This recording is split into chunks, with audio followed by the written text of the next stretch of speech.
Hi hello నమస్తే Python day 19 లో భాగంగా factorial without using recursion function చేస్తున్నాను.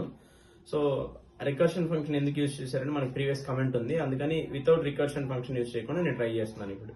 సో మనం ఏం చేస్తున్నాం అంటే నెంబర్ తీసుకొని యూజర్ నుంచి ఒక ఇన్పుట్ తీసుకుంటున్నాను. సేమ్ యాజ్ టీజ్ మనకు తెలిసిందే, ఇంట్ అనేది డేటా టైప్, ఇన్పుట్ ఆఫ్ అనేది మనం యూజర్ నుంచి డేటాను యాక్సెప్ట్ చేయడానికి ఎంటర్ అయ్యే నెంబర్ అంటున్నాను.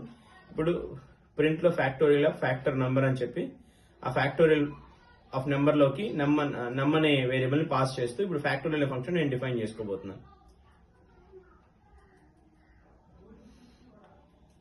సో నేను ఏం చేసిన ఫ్యాక్టోరియల్ నెంబర్ లో ఫంక్షన్ ని కాల్ చేసి దాని రిజల్ట్ ని ప్రింట్ చేస్తుంది ఇది. సో ఇప్పుడు నేను ఏం చేసిన డెఫ్ ఫ్యాక్టోరియల్, ఇది ఒక ఫంక్షన్ డిక్లరేషన్.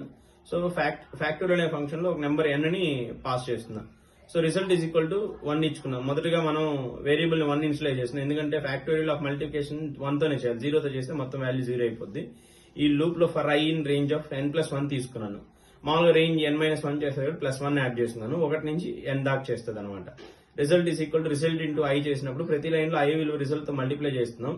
సో ఇది ఒక షార్ట్ కట్ లో చేస్తాం మనం. సో ఫైనల్ గా మనకు అవుట్పుట్ వస్తుంది చూడండి. ఇప్పుడు ఎంటర్ ఏ నెంబర్.